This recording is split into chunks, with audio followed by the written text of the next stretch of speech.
السلام علیکم ستړي ماسئ. نن پنجشنبه د 1403 کال د اسد میاشتې 23مه نیټه چې د 2015 کال د اګست له 14 نیټې سره سمون خوري.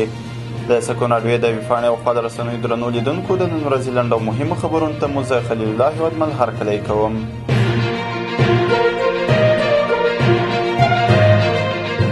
د ننګرهار ولایت ځایي چارواکي وایي چې په جلال آباد ښار کې د ملک سلیمان خیره بنسټ له لوري پر هغو 1500 کورنیو چې تازه له پاکستانه راستنې سوي د خوراکي توکو کڅوړې ویشل سوي دي.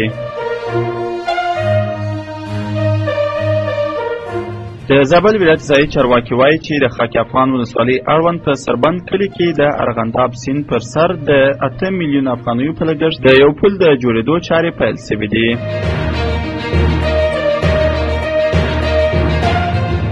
د اوبو انرژي وزارت رسنیو ته په استول سوي بلنلیک کې ویلي دي چې ټاکل سوی نن د هرات د پاشتان د اوبو بند رسما پرانیستل سي.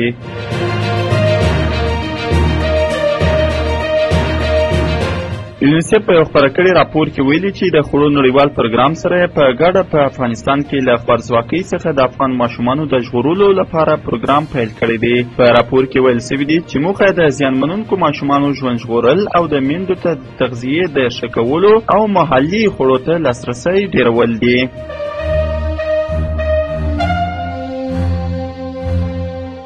د پاکستان په خیبر پښتونخوا کې ځایي سرچینو ویلي چې پرون ناوخته د کرمي ولسوالۍ علیزی سیمه کې د پاکستاني پوځیانو پر کاروان وسلوال برید کې 3 پاکستاني سرتیري وژل سوي دي او یو بل ټپي سوی دی. تر اوسه کومې وسلوالې ډلې دغه برید مسؤلیت نه دی منلی.